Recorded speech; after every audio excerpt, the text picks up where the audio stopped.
वल्लरी आता खूप जास्त चिडलेली असते, कारण तिला नम्रता आणि आकाशची वाढती जवळीक नको असते. आणि त्यासाठी ती आता आकाशला ओरडत त्याला म्हणत असते की इथून पुढे जर तू त्या नम्रता सोबत दिसलास तर लक्षात ठेव, माझ्या इतकं वाईट कोणीही नसेल.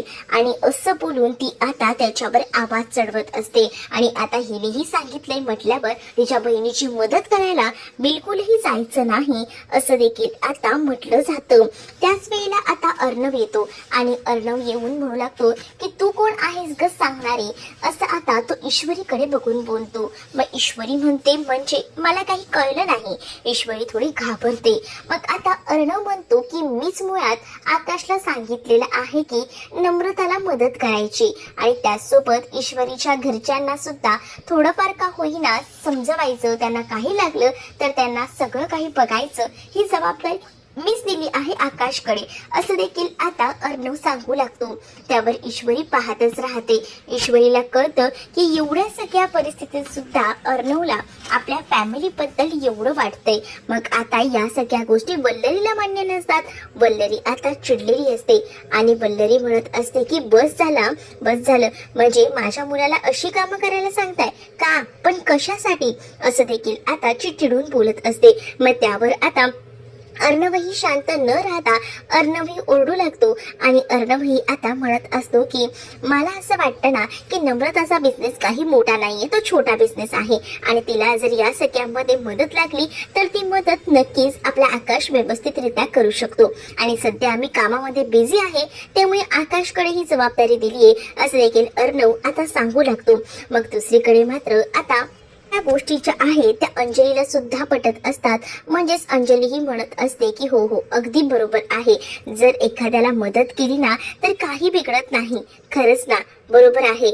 आणि नम्रता ही किती गुणी मुलगी आहे, नम्रताला मदत केली ना तर ते बरंच आहे. आणि तसंही बिचारी आपल्यासाठी किती काय काय करते. आणि आता आपलं हे एकत्र कुटुंब आहे, ईश्वरीची फॅमिली ही आपली फॅमिली आहे, असं देखील मामा आता वल्लरीला बोलत असतो. आणि आता त्यांच्यामध्ये जे काही भांडणं होत असतात ती थांबवायचा प्रयत्न करत असतो. वल्लरीला राग येतो. वल्लरी रागाने रूम मध्ये निघून जाते. वल्लरी जशी तिकडनं निघून जाते ना तसं आता तिच्या मागे आता मामाही यायला निघालेला असतो. वल्लरीला या सगळ्या गोष्टी पटतच नसतात. वल्लरी म्हणते की काही झालं तरी माझा मुलगा काही आता काही नोकर आहे का ह्यांचा, या नम्रताच्या मागे पुढे करायचं, त्याला त्याची कामं नाही आहेत का, मला ना राग येतोय, या सगळ्या गोष्टी ना नको आहेत मला भयंकर असा संताप येतोय. मग आता तेवढ्यातच मामा तिथे येतात आणि मामाने आता हे शब्द ऐकलेले असतात. काय ग, आता तुला काय झालंय? त्यावर नम्रता म्हणते की बाहेर ज्या काही गोष्टी चालल्या आहेत ते तुम्हाला कशा पटता येतो, तो अर्णव आपल्या मुलाच्या आयुष्याचे निर्णय कसे काय घेऊ शकतो, त्याला काय करायचंय काय नाही हे सगळं अर्णव कसं ठरवू शकतो. त्यावर मात्र आता मामा ओरडतात आणि मामा म्हणत असतात की काय झालं, त्याने जर त्याच्या आयुष्याचे निर्णय घेतलेत तर, आणि मुळात आहे ना त्याला फरक पडत नाहीये तर तुला काय या सगळ्याचा फरक पडतोय हे मुळात मला सांग. मी तुला म्हटलं होतं की आकाश आणि नम्रता एक चांगले मित्र असू शकतात ना, त्याच्याबद्दल तू का शंका घेतेस, का डाऊट घेतेस, हे सगळं बंद करतोस आता, असं देखील आता म्हटलं जातं. आता या सगळ्या गोष्टी जेव्हा आता बोलल्या जातात ना तेव्हा मात्र आता इकडे वल्लरी जी आहे ती भयंकर चिडलेली असते. वल्लरी म्हणते की नाही म्हणजे नाही, मी त्या आपल्या आकाशला नम्रताची किंवा तिच्या घरातल्या कोणाचीही मदत करू देणार नाहीये. मला काही यांचे प्लॅनिंग समजत नाही का, मी माझ्या मुलाला माझ्या पद्धतीनेच वागवणार आणि माझ्या मुलाच्या आयुष्याचे निर्णय मी घेणार, अर्णव घेणारा कोण आहे, असं देखील आता इथे मामी रागात बोलत असते. मामीचा तर खूप जास्त राग ना आता मामालाही आलेला असतो. मामा सरळ म्हणतो तुला काय करायचंय ना ते कर, मला काहीच बोलू नकोस, मला ना आता हे विषय वाढवायचे नाहीयेत, बस झाला आता. आणि असं बोलून ना तो मात्र आता शांतच राहतो. आणि त्यानंतर आता वल्लरीही म्हणत असते की तुम्ही ना शांत राहाल ना त्यातच तुम्ही बरे आहात, नाहीतर हे सगळं प्रमाण जे आहे ना ते आता वाढत जाईल. आणि तिकडनं आता मामा हिच्या कटकटीपासून वैतागून बाहेर पडलेला असतो. आणि मामा जेव्हा तिकडनं बाहेर पडतो तेव्हा मात्र आता वल्लरी जी आहे ती म्हणत असते की बरं झालं, पण आता काही झालं तरी ह्यांना मी एकमेकांच्या जवळ येऊ देणार नाही असं तिने नक्की केलेलंच असतं. तर दुसरीकडे मात्र आता पाहायला मिळतं ईश्वरी रूममध्ये आलेली असते. अर्णव काम करत असतो.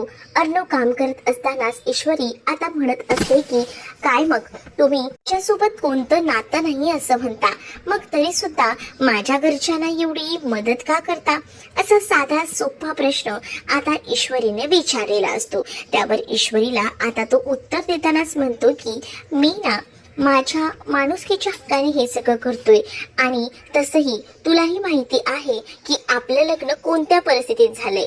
मी माझं कर्तव्य निभावतोय, बाकी काही नाही. पण ईश्वरीला या सगळ्या गोष्टी प्रॉपर माहिती असतात की कर्तव्य वगैरे काही नाही, यांना आता आपल्याबद्दल काहीतरी वाटतं आणि म्हणूनच तर हे एवढी जबाबदारी घेत आहेत असं सुद्धा आता कळून चुकलेलं असतं. आणि त्यामुळेच ना आता मात्र ईश्वरी मुद्दामून अर्णवच्या तोंडून ऐकायचा प्रयत्न करत असते की नेमकं काय काय बोलायचं आहे ते. आणि इकडे अर्णव जो आहे तो मात्र आता तो म्हणतो की तुला काही समजायचे ते समज, पण मी जे काही करतोय ना ते सगळं काही फक्त आणि फक्त एका माणुसकीच्या नात्याने करतोय, बाकी तुझा आणि माझा काही संबंध नाहीये. मी तेव्हा सांगितलं आहे की मला तुझ्यासोबत आता काही संबंध ठेवायचा नाही आहे असं देखील आता म्हटलं जातं. जेव्हा आता अर्णव ईश्वरीला हे सगळं बोलतो तरी सुद्धा ईश्वरीला या सगळ्या गोष्टी काही मान्य नसतात. म्हणून ईश्वरी म्हणते की बस हा पुरेच झालं, मला कळतंय. मग आता अर्णवही तिच्यावर चिडतो, पण आता ईश्वरीला जे कळायचं होतं ते कळून चुकलेलं होतं. त्यामुळे ईश्वरी सुद्धा आता शांतच राहते. ईश्वरी जेव्हा आता शांत राहते तेव्हा मात्र आता तिकडनं ती विचार करत निघते की हे कितीही म्हणू दे, काही म्हणू दे, पण यांचं मात्र माझ्यावर प्रेम जे आहे ना ते कायम असंच राहणार आहे, त्यामध्ये कोणतेही बदल होणार नाहीयेत हेही मला माहिती आहे असं देखील आता ईश्वरी बोलत असते. ईश्वरी जेव्हा हे सगळं बोलत असते ना तेव्हा तिला पूर्णपणे कॉन्फिडन्स असतो की नक्कीच ना आपल्याला ज्या गोष्टी हव्या आहेत त्या घडणारच आहेत आणि त्यामुळेच ती खूप जास्त खुश असते. दुसरीकडे मात्र आता वल्लरी जी आहे ती प्रचंड संतापलेली असते, कारण तिला असं वाटत असतं की आकाशच्या आयुष्याचे निर्णय ती घेईल. पण एकीकडे तिला हेही वाटतं की मी आकाशला जरा जास्तच बोलले का या सगळ्याच्या ह्याच्यामध्ये. मग आता तेवढ्यातच आकाशही तिथे आलेला असतो आणि आकाश जेव्हा तिथे येतो तेव्हा मात्र तो वल्लरीला म्हणतो की आई जरा बोलायचं होतं, मगाशी मी तुझ्यावर जास्तच जरा चिडून बोललो, खरंच मला इतकं चिडायचं नव्हतं. अगं पण काय करू, तूही मला समजून घेतलं नाहीस आणि म्हणून हे सगळं झालं. तू समजतेस ना तसं काही सुद्धा नाहीये असंही तो बोलून आता आपल्या आईला समजवायचा प्रयत्न करत असतो. आणि त्याच वेळेला वल्लरी सुद्धा म्हणते की मला ना तुझ्याबद्दल कोणी काही बोललं ना तर सहन होत नाही. मलाही ना माझ्या मैत्रिणीचा कॉल आला होता आणि ती मला तुझ्याबद्दल खूप काही सांगत होती आणि त्या सगळ्या गोष्टी ना मला सहन नाही झाल्या आणि त्यामुळेच मी तुला रागवून बोलायला आले. खरंच सॉरी बाया असंही आता ती म्हणत असते. आणि वल्लरीही आता त्याची माफी मागते. आता आकाशनेही आणि वल्लरीने एकमेकांची माफी मागितल्यामुळे आता त्यांचं नातं पुन्हा पूर्ववत झालेलं असतं, कारण आज त्यांच्या घरात पतंग उडवायचा कार्यक्रम सुद्धा असतो. मग रागरोसवे घेऊन कसं चालणार आहे, म्हणूनच आता आकाश स्वतःहून जाऊन सॉरी सुद्धा बोलतो. आकाशने सॉरी बोलल्यावर वल्लरी त्याला जवळ तरी घेते आणि त्याला आता जवळ घेत असताना तिच्या मनात मात्र अजूनही तेच विचार आणि त्याच सगळ्या गोष्टी सुरू असतात. म्हणजेच काय तर तिच्या डोक्यामध्ये सतत आणि सतत तेच फिरत असतं आणि ती म्हणत असते की काही झालं तरी सुद्धा तुझ्या आयुष्यात त्या नम्रताला येऊ देणार नाहीये. या लोकांना असं वाटत असेल की मला काहीच कळत नाहीये, पण मी तुला या सगळ्यापासून लांब ठेवणार आहे असं देखील आता ती म्हणत असते. तिच्या मनात ना नम्रताबद्दल द्वेष असतो, कारण तिला मुळात ना ईश्वरी आवडत नसते. ईश्वरीच या घरात कशी तरी घुसलीये, तिलाच आपण बाहेर काढायचं बघतोय, तर इकडे माझाच मुलगा त्या नम्रताच्या मागे लावून बर्बाद झालाय ही कुठेतरी मनामध्ये तिच्या खंत असते आणि त्यामुळेच ना तिला आता नको नकोसं झालेलं असतं.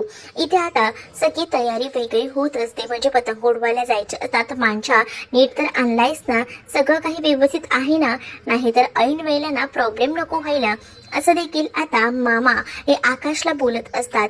त्यावर आकाश म्हणतो की नाही, सगळं व्यवस्थित आहे, मी आणलंय बघा प्रॉपर, मला कुठेही वेळ घालायला नाहीये, सगळी तयारी आहे झालेली. मग आता आपण कधी जायचं आहे, चला की आपण जाऊया ना पतंग उडवायला, असं बोलून तो आता फोर्स करत असतो. त्याच वेळेला अरे थांब, अर्णव ईश्वरी अजून आलेले नाहीयेत ना, ते आले ना की मग आपण निघूया, असं आता त्यांचं ठरतं. तर इकडे मात्र आता वल्लरी मध्ये बोलायला सुरुवातच करते आणि ती म्हणत असते की हे काय, हे आलेच आहेत ना, चला आपण एक काम करूया, पटकन निघूया. मग आता अर्णव आलेला असतो पण ईश्वरी आलेली नसते ना, मग आता ईश्वरीची वाट बघायला त्यांना थांबावंच लागतं. मग आता तिच्यासाठी कशाला थांबायचंय, ती तर काही येणार नाही. तिच्याबद्दल ना आता अर्णवने समजच करून घेतलेला असतो की ती काही जिंकणार नाही आहे आणि म्हणूनच ना आता तो म्हणतो की चला आपणच जाऊया. आणि आता त्यांची स्पर्धा सुरू होणार असते, म्हणजे ती लोक निघणार असतात, पण आता ईश्वरी आली नसते म्हणून थांबलेले असतात. अर्णव वाट बघत नसतो पण बाकी इतर लोक ईश्वरीची वाट बघत असतात. ईश्वरी आल्यावर ईश्वरी म्हणते नक्कीच ना सर माझ्याबद्दलच बोलत असतील, बरोबर ना, त्यांना ना माझी आठवण काढल्याशिवाय त्यांचा दिवसच जात नाही, असं मुद्दामूनच ती आता म्हणू लागते. जेव्हा ईश्वरी तिथे येते तेव्हा अंजली म्हणते अगं नाही ग, सहज म्हणून ना तो बोलत होता की, तो म्हणत होता की तू नाही येणार आहेस म्हणून. मग आता मामीही बोलतात मी सांगते ना तो काय म्हणत होता ते, त्याचं म्हणणं हेच होतं की तू काही येणार नाही आहे आणि आम्ही आता निघतच होतो. त्यावर ईश्वरी म्हणते तुम्ही मला पतंग उडवायला घेऊन नाही जात आहात, म्हणजे तुम्ही इतक्यातच हरलात की काय, मी तर आज पतंग उडवायला येणारच आहे, काही झालं तरी सुद्धा, कारण आहे ना मला तुम्हा सगळ्यांना हरवायचं आहे, असं देखील ती आता म्हणू लागते. आणि जेव्हा ती हे सगळं काही बोलते ना तेव्हा मात्र आता इकडे असणारी ही मामी जी आहे ती आता ईश्वरीकडे बघत असते. बाकी इतर लोक निघून जातात पण ईश्वरीने आता मामीला चांगला टोला लगावलेला असतो आणि तिला सांगितलेलं असतं की थांबा, आज तुम्हाला ना अर्णव सरांचं प्रेम जे आहे ना माझ्यावरचं ते दिसेलच, असं बोलून ती आता गच्चीवर जायला निघते. आता ह्यांचं ठरलेलं असतं की प्रत्येकाने प्रत्येकाचा पतंग उडवायचा, कोणतीही आता एकमेकांसोबत पैस लावायची नाही. म्हणजेच आता पहिल्यांदा असे ते लोक कपल किंवा एकत्र टीम पाडून खेळायचे, पण आता इकडे प्रत्येक जण स्वतंत्र खेळत असतं. अर्णवचा पतंग उडवत असतो, ईश्वरीचा, फक्त मांच्या धरायला त्यांचे पार्टनर त्यांच्यासोबत असतात. तर इकडे मात्र आता आकाश पतंग उडवत असताना वल्लरीला सांगत असतो की आई ढील दे ढील. मग आता ढील काय, अगं म्हणजे सैल सोड ना. मग इकडे आता लगेच मामा तिची मजा घेत म्हणत असतात की कोणत्या बाईला तो ढील द्यायला सांगतोय, हिला कुठे ढील देता येते, हिने संसारात ढील दिली नाही म्हणून हा संसार माझा असा झालाय, असं बोलून मामा आता टोमणे मारू लागतात.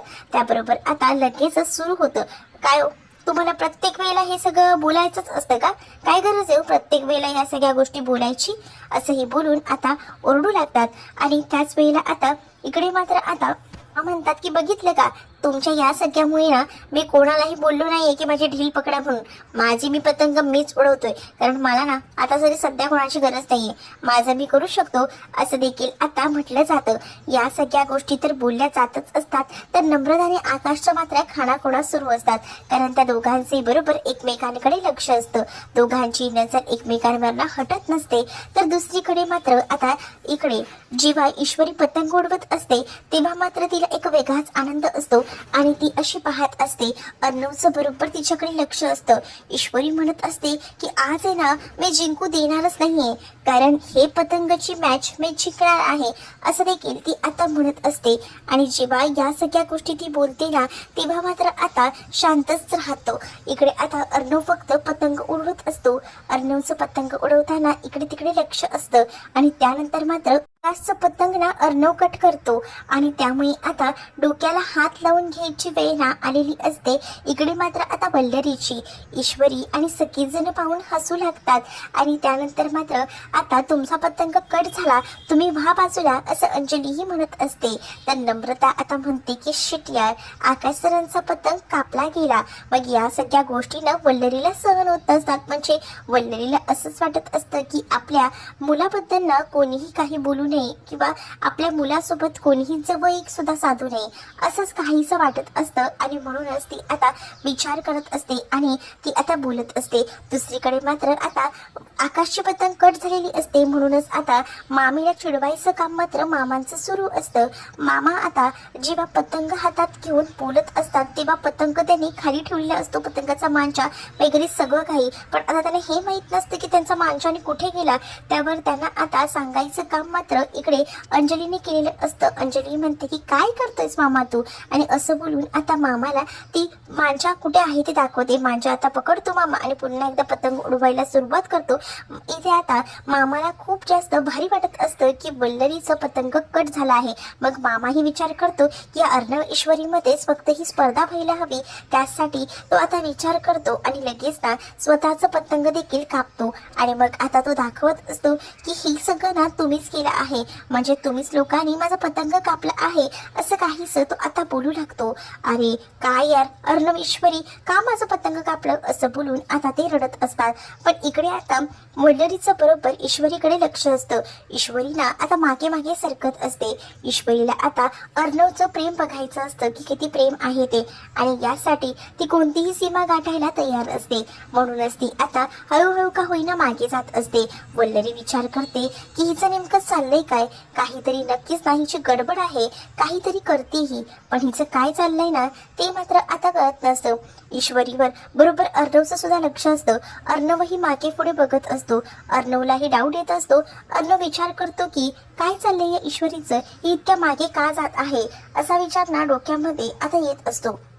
मग आता ईश्वरी असाच विचार करत करत मागे सरकते, कारण ईश्वरीला आता त्या टॅरेसचा जो कठडा असतो जिथे एंड होतो तिथे आता उभं राहायचं असतं आणि मुद्दामूनच ना तिथून तोल जाऊन तिला आता पडायचं, तिला नाटक करायचं असतं. आणि या सगळ्यामध्येच तिला कळणार असतं की अर्णवचं तिच्यावर किती प्रेम आहे ते, आणि त्यासाठी हे सगळं तिने केलेलं असतं. मात्र वल्लरी बरोबर लक्ष देऊन असते आणि ईश्वरी सुद्धा वल्लरीकडे बघत असते, कारण ईश्वरीने वल्लरीला सांगितलेलं असतं ना की अर्णवचं आज प्रेम तुला समजेल माझ्यावर किती आहे ते, कारण हे जे काही ईश्वरी बोलत होती ते सगळं काही तिला खरं करायचं होतं. आणि त्यासाठी ईश्वरी हळूहळू मागे सरकते. ईश्वरीला आता अंजली सांगत असते की काय चाललंय, काय एकमेकांबरोबर स्पर्धा जबरदस्त करताय, ईश्वरीचं पतंग पण केवढं वर गेलं आहे असं मामा अर्णवला सांगू लागतो.